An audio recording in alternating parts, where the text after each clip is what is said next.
Good morning student. आज हम start करेंगे चैप्टर 3।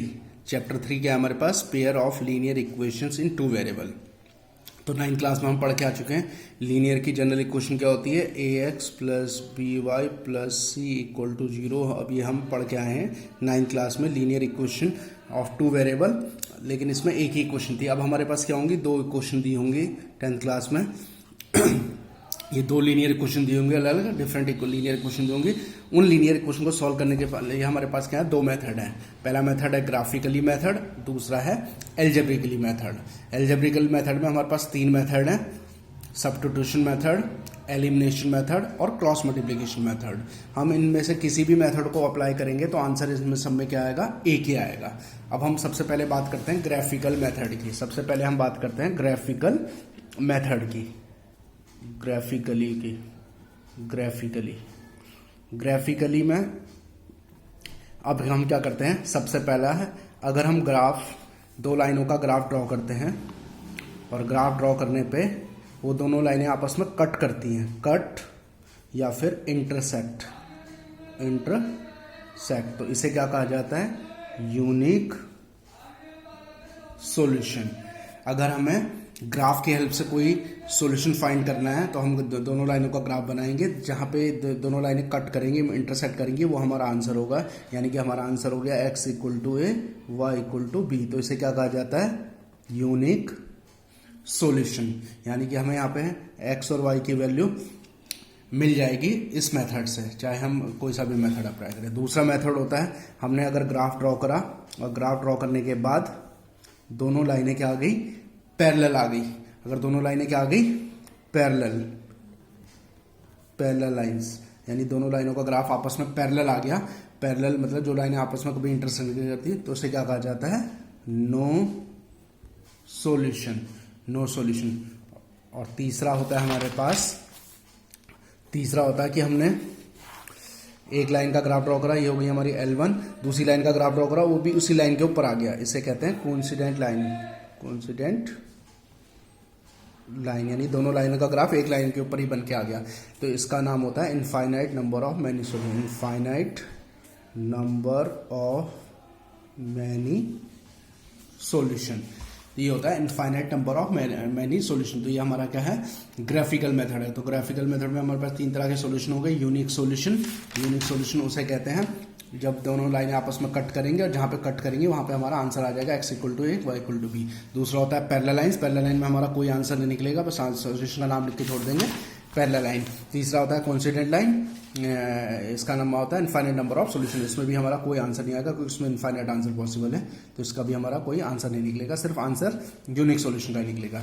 ये तो था ग्राफिकली। अगर हमें विदाउट ग्राफिकली सॉल्यूशन फाइंड करना हो, विदाउट ग्राफिकली अगर हमें बिना ग्राफिकली सॉल्यूशन का नाम फाइंड करना हो तो सबसे पहला होता है यूनिक सॉल्यूशन। इसका दूसरा नाम है वन सॉल्यूशन। तीसरा नाम है कंसिस्टेंट। तो इसका फॉर्मूला होता है, अगर हमें बिना ग्राफ के और बिना कैलकुलेशन के अगर सॉल्यूशन का नाम पता करना है तो a1/a2 not equal to b1/b2। ये होता है अगर बिना ग्राफिकली हमें सॉल्यूशन का नाम फाइंड करना हो। दूसरा होता है नो सॉल्यूशन या फिर इनकंसिस्टेंट। तो इसमें क्या होता है? a1/a2 equal to b1/b2 not equal to c1/c2। तो ये हो गया हमारा नो सॉल्यूशन या फिर इनकंसिस्टेंट। तीसरा होता है infinite number of many solution. Infinite number of many solution या फिर कंसिस्टेंट, भी इसको कहते हैं कंसिस्टेंट। इसमें क्या होता है? तीनों इक्वल होते हैं। a1/a2 equal to b1/b2 equal to c1/c2, तीनों इक्वल होते हैं। तो ये पहला तो ये तो था ग्राफिकली से भी हम सॉल्यूशन फाइंड कर सकते हैं और बिना ग्राफिकली के भी हम किसी भी लीनियर इक्वेशन का हम सॉल्यूशन फाइंड कर सकते हैं। अब हम आते हैं एक्सरसाइज 3.1 में। तो एक क्वेश्चन बनानी है, उस एक्सरसाइज को अभी करेंगे नहीं, 3.2 से स्टार्ट करेंगे हम एक्सरसाइज 3.2 क्वेश्चन नंबर 1 का फर्स्ट पार्ट। तो क्वेश्चन नंबर 1 फर्स्ट पार्ट क्या है हमारा, एक वर्ड प्रॉब्लम है। वर्ड प्रॉब्लम को पढ़ेंगे सबसे पहले हम, और फिर वर्ड प्रॉब्लम पढ़ के इक्वेशन बना के उसे ग्राफिकली हमें सॉल्व करना है। तो सबसे पहले इसमें हमें क्या निकालना है, फर्स्ट क्वेश्चन जो है हमारे पास, उसमें क्या है हमारे पास, number of boys and girls है। तो यहाँ पे टू लीनियर इक्वेशंस होती हैं, उसमें हम क्या मानते हैं, एक को x मानते हैं, एक को y मानते हैं। तो सबसे पहले मान लो, सबसे पहले हम देखते हैं क्वेश्चन। तो पहला क्वेश्चन इसमें है, तो 3.2 का है। तो इसमें सबसे पहले हमें क्या निकाला है, number of girls and boys को। तो हमने मान लिया let the number of boys and girls be x and y। तो हमने नंबर ऑफ बॉयज और गर्ल्स को क्या मान लिया, x एंड y। अब टोटल स्टूडेंट कितने हैं क्लास 10th में, 10। तो x plus y equal to 10। तो ये होगी हमारी क्वेश्चन नंबर 1। अब दूसरी क्वेश्चन के लिए क्या है, जो गर्ल्स हैं, यानी कि जो गर्ल्स हैं, तो गर्ल्स को हमने क्या माना y, यानी जो गर्ल्स हैं वो बॉयज को क्या माना x, बॉयज से 4 ज्यादा है। तो ये होगी हमारी सेकंड इक्वेशन। क्या कहा है उसमें, जो गर्ल्स हैं वो बॉयज से 4 मोर है। मोर मतलब क्या होता है, ज्यादा। तो ये हमारी हो गई सेकंड इक्वेशन।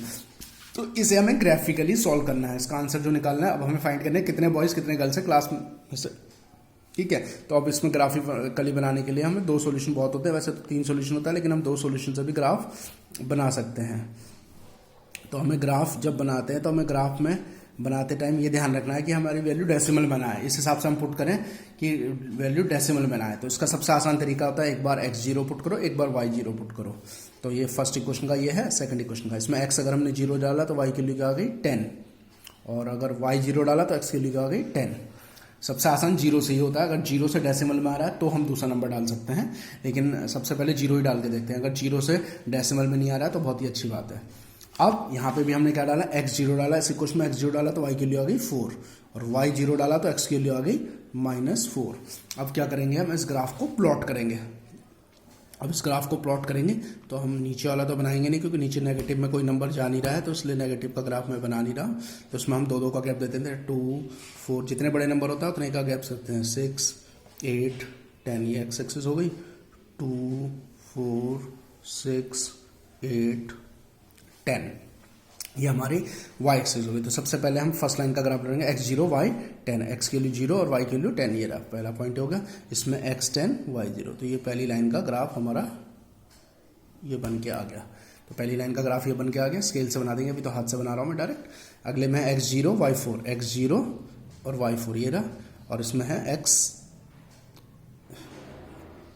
y0 और x -4, ये हो गया -2 -4। तो ये हो गया -4, और इसमें सबसे पहले x -4 और y0, और इसमें अगले में है x0 और y4।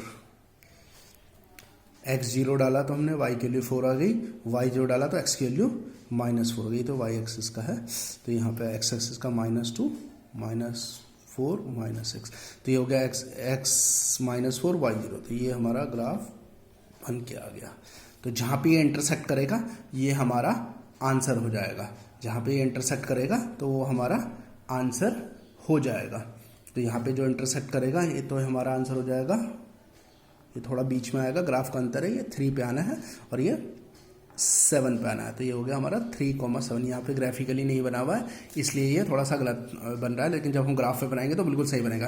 यानी कि x = 3 हो गई, y = 7 हो गया। तो ये हमारा क्या आंसर आ गया, यानी कि हमारे उसमें क्या है, 3 बॉयज़ और 7 गर्ल्स हैं। 3 बॉयज़ और 7 गर्ल्स हैं, 3 बॉयज़ एंड 7 गर्ल्स हैं। तो यानी हमें इस एक्सरसाइज में क्या करना था, फर्स्ट क्वेश्चन में ग्राफिकली सॉल्व करके बताना था। तो ग्राफिकली सॉल्व करेंगे और ये आंसर निकाल देंगे 3,7। अब हम बात करते हैं क्वेश्चन नंबर, सेकंड पार्ट भी ऐसी है, एक क्वेश्चन बनाएंगे और उसका ग्राफ बनाएंगे। अब सेकंड पार्ट में हमें बिना ग्राफिकली सॉल्यूशन का नाम फाइंड करना है। तो क्वेश्चन नंबर 2 में क्या करना है हमें, जैसे फर्स्ट पार्ट है 5x - 4y + 8 और दूसरा है 7x + 6y - 9 = 0। अब इसमें हमें क्या करना है, बिना ग्राफिकली ये बताना है कि ये कौन सी लाइन है, ये इंटरसेक्ट कर रही है एक पॉइंट पे, ये पैरेलल लाइन है या कोइंसिडेंट लाइन है। तो सबसे पहले हम क्या करेंगे, a जो होता है वो हमेशा x के साथ होता है, a वाली जो टर्म होती है वो हमेशा x के साथ मानी जाती है। तो a1 की वैल्यू क्या हो गई 5 और a2 की वैल्यू क्या हो गई 7। फिर b1 अपॉन b2, b1 की वैल्यू क्या हो गई -4, b2 की वैल्यू क्या हो गई 6।